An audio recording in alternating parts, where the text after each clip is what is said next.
Hello students, today we are here with a new video of Guruji coaching classes, and today we are picking up a topic for class 12, that is surface chemistry. So this will be an introductory video and I will try to clear out all your concepts related to the topic, and you will be able to differentiate between physics option and chemis option, which is an important topic from which questions generally comes in board exams also, right? And you will be able to understand what is surface chemistry all about, what is adsorption, what is adsorbate, what is adsorbent, and so on. So without wasting time, let's start, right? Okay, so here what is surface chemistry? Surface chemistry क्या है? कोई भी process का surface interaction, ठीक है। मान लीजिए ये मेरा क्या है, जैसे आपने सॉल्यूशन चैप्टर में पढ़ा होगा सॉल्यूट और सॉल्वेंट, तो इसी तरह सॉल्यूट और सॉल्वेंट की तरह यहाँ पर हमारे पास क्या होगा, यहाँ पर हमें सॉल्वेंट की जगह हम ले रहे हैं एब्जॉर्बेंट, राइट, एब्जॉर्बेंट लेंगे हम, ठीक है, और सॉल्यूट की जगह एब्जॉर्बेट। अब प्लीज ध्यान दीजिएगा, ये एडजॉर्बेट है, एब नहीं है, ठीक है। एब्जॉर्प्शन और एडजॉर्प्शन में कुछ फर्क है। सरफेस केमिस्ट्री पूरी की पूरी डील करेगी आपके सरफेस इंटरैक्शंस के साथ। जो भी प्रोसेस आपके कहाँ हो रहे हैं, सरफेस पर हो रहे हैं, उसकी स्टडी को हम क्या बोलेंगे, सरफेस केमिस्ट्री बोलेंगे, राइट। सो एब्जॉर्बेट क्या है? Absorbent it is the substance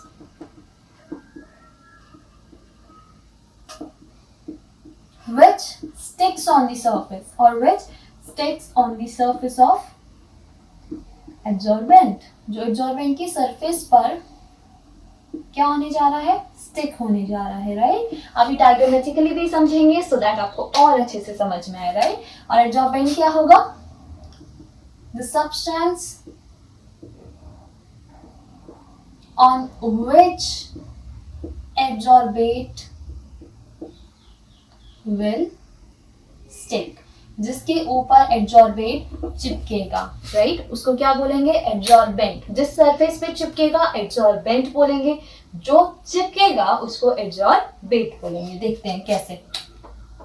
मान लीजिए ये आपका एक ग्लास है, राइट, इस ग्लास के ऊपर ये क्या लगा दिया हमने, वाटर ड्रॉपलेट्स, राइट। सो ये वाटर ड्रॉपलेट्स आपके ग्लास की सरफेस के बाहर की तरफ है, राइट, अंदर भी हो सकते हैं, नो डाउट, ठीक है। सो अभी बाहर की तरफ है, सो ये क्या हुआ, आपके वाटर ड्रॉपलेट्स, ये हो गए आपके एड्जॉर्बेट, ओके। एंड जिस सरफेस पर ये चिपके हैं, इस सरफेस को आप क्या बोलोगे, एड्जॉर्बेंट। आई होप अब आपको समझ में आ गया होगा। तो यही सरफेस इंटरैक्शंस को हम पढ़ेंगे इस चैप्टर में, जिसका नाम है सरफेस केमिस्ट्री। और इस पूरी प्रोसेस को, एड्जॉर्बेंट और एड्जॉर्बेट की इंटरैक्शन को हम क्या बुलाते हैं, इसी को हम क्या कहेंगे, स्टूडेंट्स इसको बोलेंगे एडजॉर्प्शन, ठीक है। ये वर्ड अलग है, एब्जॉर्प्शन से बिल्कुल अलग है। एब्जॉर्प्शन में आप बात करते हो अंदर तक किसी चीज को सौंप लेना, दैट इज एब्जॉर्प्शन। पर यहाँ पर हम बात करेंगे सिर्फ सरफेस इंटरैक्शन की, राइट, ठीक है। तो अब हम पढ़ते हैं इसके बारे में और डिटेल में। जब भी आपकी कोई चीज एब्जॉर्ब होगी, तो यहाँ पर क्या हो रहा है, आप देख पा रहे हो, सरफेस पर ही सही, पर क्या हो रहा है, अट्रैक्शन हो रहा है, राइट। अट्रैक्शन क्या है, अट्रैक्शन। और अट्रैक्शन में हमेशा क्या होती है क्लास, हीट बाहर निकलती है, राइट।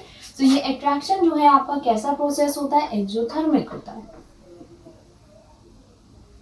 एक्सोथर्मिक होता है। और यहाँ पर क्या होता है, हीट इवॉल्व होती है, राइट, हीट इवॉल्व होती है, इवॉल्व।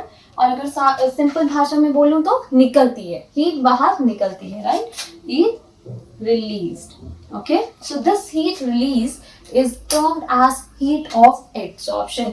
इसी इवॉल्व हीट को हम क्या बोलते हैं स्टूडेंट्स, इसको हम बोलते हैं हीट ऑफ एड्सॉर्प्शन, ठीक है, जो कि एक इंपॉर्टेंट कैरेक्टरिस्टिक है आपके एड्सॉर्प्शन की, राइट। पहले क्या याद रखेंगे, पॉइंट वाइज याद करेंगे। एड्सॉर्प्शन मतलब अट्रैक्शन हो रही है। अट्रैक्शन कैसी प्रोसेस है, एक्सोथर्मिक प्रोसेस है। एक्सोथर्मिक मतलब हीट बाहर निकलेगी, और जो हीट बाहर निकलेगी उसको बोलेंगे आप heat of adsorption, right.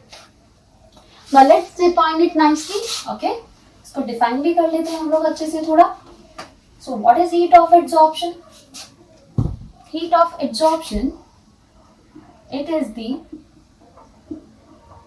heat evolved on adsorption of 1 mole of adsorbent, right? इसी को हम क्या बोलेंगे? Heat of absorption. और आपको याद रखना है स्टूडेंट्स कि इसकी एसआई यूनिट क्या होती है? एसआई यूनिट है इसकी किलो जूल पर मोल, किलो जूल पर मोल। अब हम पढ़ेंगे आपके टाइप्स ऑफ एब्जॉर्प्शन और इनके बीच में हम सीखेंगे डिफरेंसेस। फिर से आपके क्वेश्चन बनने के काफी चांसेस होते हैं, right?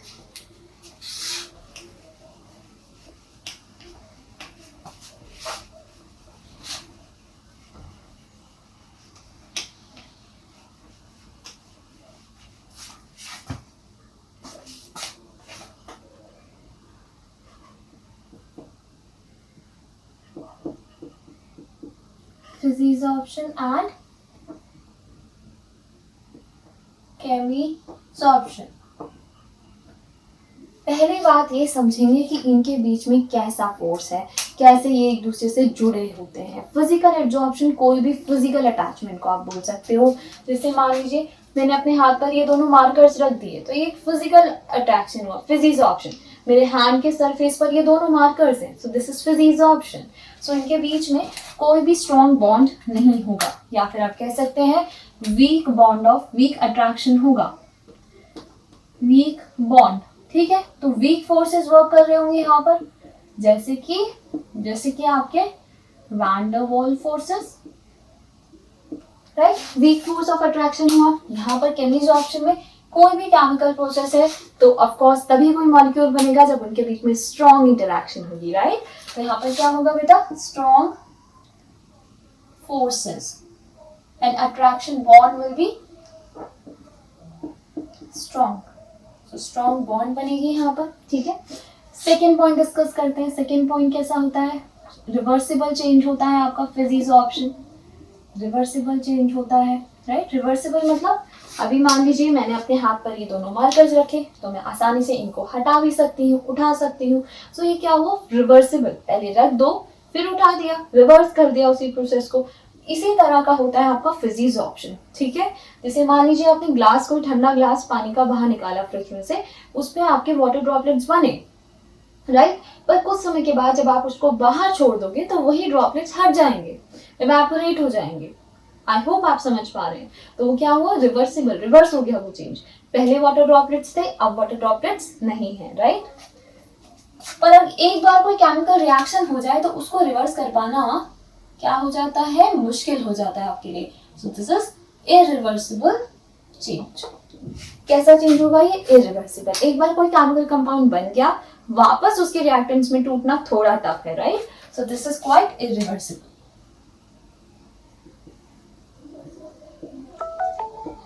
HCl, okay, I hope it's clear.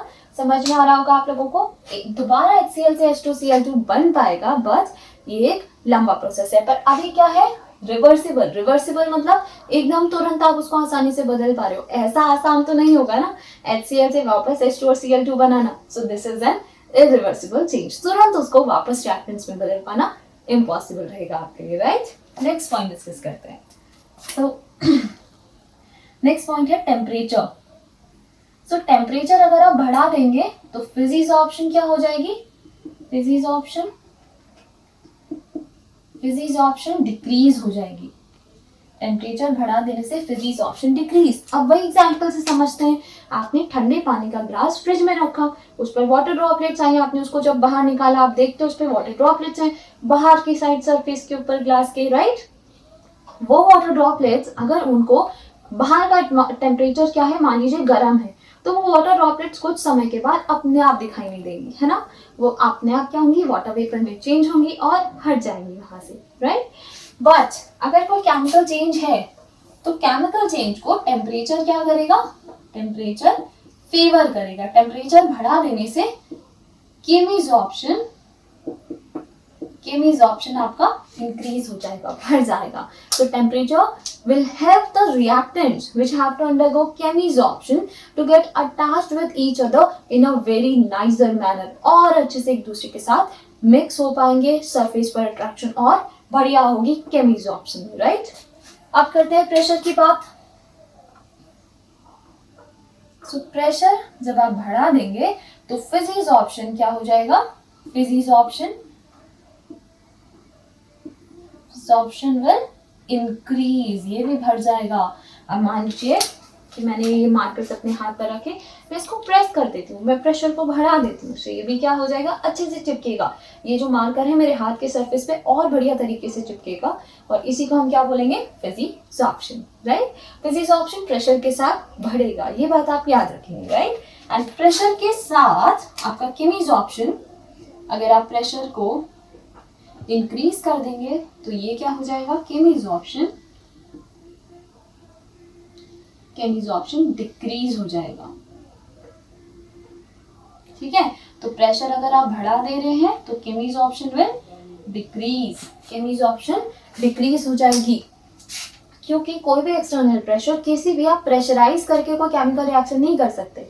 जिसको नेचर फेवर करे वही रिएक्शंस जो है स्टेबल कंपाउंड बनाती है, और वही रिएक्शन फेवर करी जाती है केमिस्ट्री के द्वारा, नेचर के द्वारा, जिससे क्या मिले, किसी भी एलिमेंट को स्टेबिलिटी मिल रही हो, राइट। ये बात हम अच्छे से जानते हैं। अब बात करते हैं लेयर्स की। तो ये फिजिसॉर्प्शन में क्या होगी, आपकी मल्टीपल लेयर्स होंगी। मल्टीपल मतलब बहुत सारी।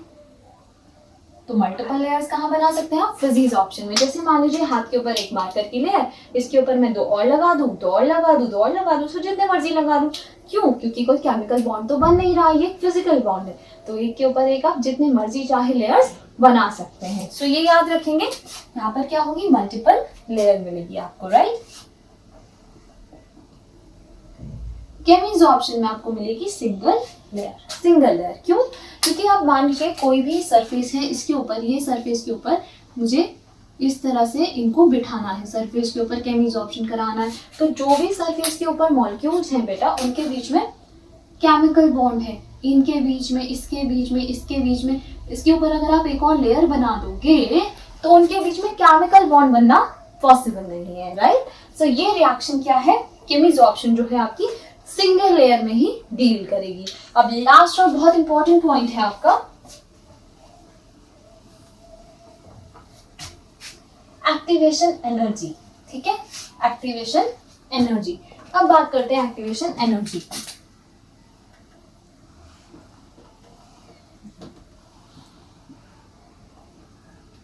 एक्टिवेशन एनर्जी आपको क्यों चाहिए, जब कोई केमिकल रिएक्शन करनी हो। तो फिजिसॉर्प्शन में हमने देखा ये तो बहुत ही नॉर्मल से फिजिकल प्रोसेस है, जिनको आप आसानी से रिवर्स कर पा रहे हैं। तो यहाँ पर एक्टिवेशन एनर्जी की हमें कोई जरूरत ही नहीं है, और यहाँ पर कुछ नया भी नहीं बन रहा। So it is not required. अगर जरूरत होगी भी तो बहुत कम मात्रा में होगी, राइट। और यहाँ पर प्रॉपर केमिकल रिएक्शंस है, और आप जानते हैं केमिकल रिएक्शन को के लिए कुछ भी रिएक्टेंट से प्रोडक्ट बनाना है अगर, तो आपको क्या चाहिए, you need this activation energy. So activation energy की यहाँ पर आपको जरूरत होगी। सो आई होप आपके कंसेप्ट्स की सरफेस केमिस्ट्री क्या है, क्या डिफरेंसेस हैं फिजिसॉर्प्शन और केमिसॉर्प्शन में, ये सब बातें आपको क्लियर हो गई होंगी। अगर आपको वीडियो अच्छी लगी है सो प्लीज लाइक करिए, शेयर करिए, and please do subscribe my channel. Thank you for watching.